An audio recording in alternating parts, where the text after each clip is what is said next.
Assalamualaikum warahmatullahi wabarakatuh. Perkenalkan, nama saya Siti Afrinda Kartan dari Prodi Pendidikan Bahasa dan Sastra Indonesia angkatan 2023. Di sini saya akan menyampaikan kembali materi yang telah dipresentasikan oleh teman-teman dari kelompok 3, yaitu mengenai interaksi sosial dan motivasi belajar.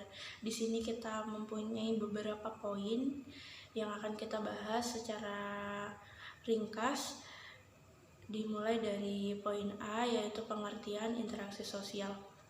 Interaksi adalah suatu jenis tindakan yang terjadi ketika dua atau lebih objek mempengaruhi atau memiliki efek satu sama lain.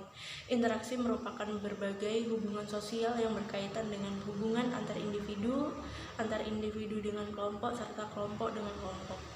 Interaksi sosial merupakan hubungan sosial yang dinamis antara individu dengan individu atau dengan kelompok dan kelompok dengan kelompok. Dapat disimpulkan bahwa interaksi adalah hubungan timbal balik antara dua orang atau lebih, dan masing-masing orang yang terlibat di dalamnya memainkan peran secara aktif.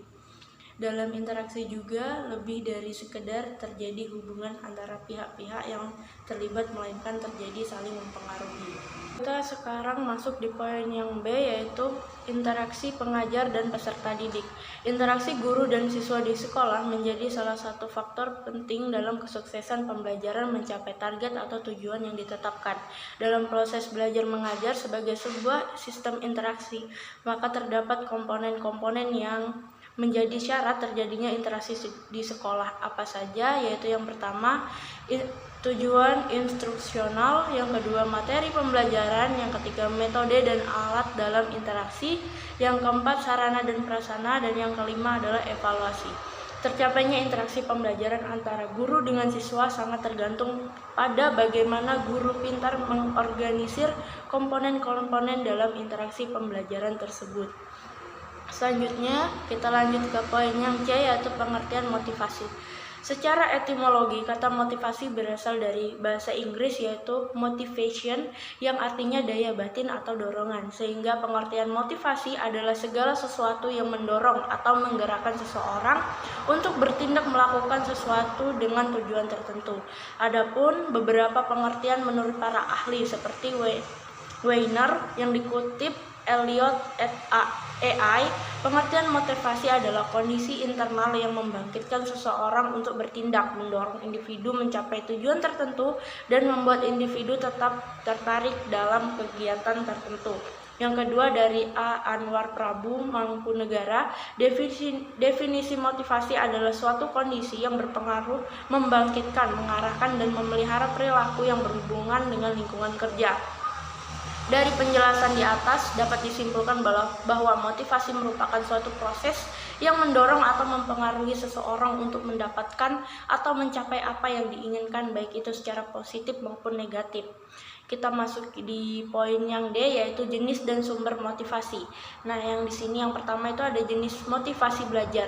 Jenis motivasi belajar ini ada dua, yaitu motivasi belajar intrinsik dan ekstrinsik. Kalau intrinsik itu dipengaruhi oleh keinginan siswa untuk mencapai suatu tujuan, misalnya berprestasi, masuk sekolah favorit, atau masuk PTN favorit, dan masih banyak lagi. Sedangkan jenis motivasi belajar ekstrinsik adalah motivasi belajar yang berasal dari luar, misalnya lingkungan.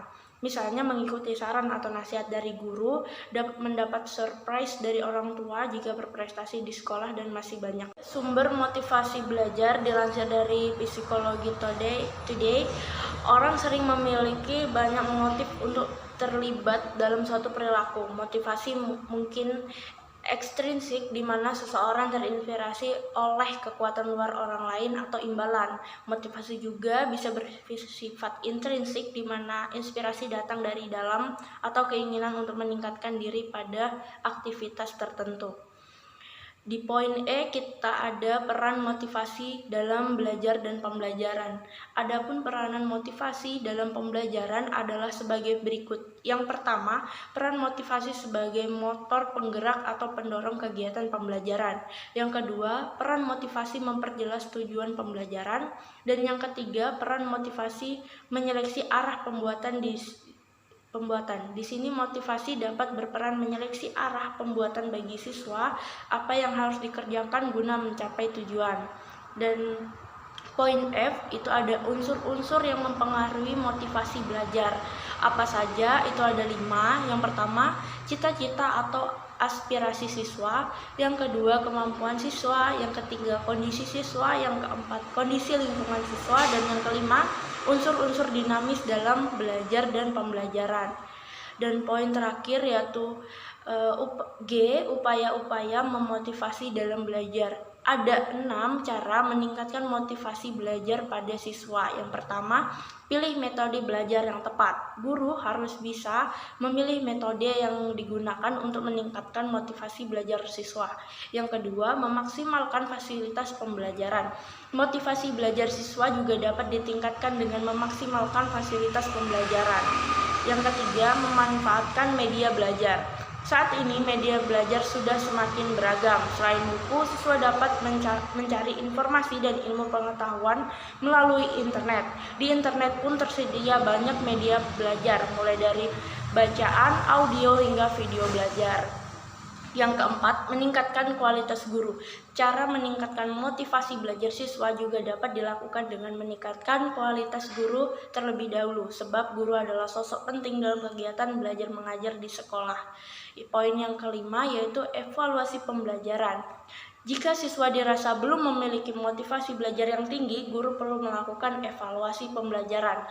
Hal ini untuk menilai apakah kegiatan belajar mengajar selama ini sudah efektif atau belum.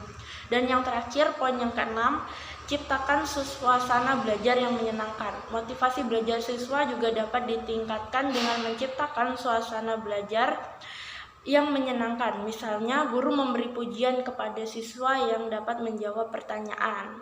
Nah, itu tadi materi yang bisa saya sampaikan kembali, yang sudah dipresentasikan oleh teman-teman dari kelompok 3. Kurang lebihnya saya mohon maaf. Wassalamualaikum warahmatullahi wabarakatuh.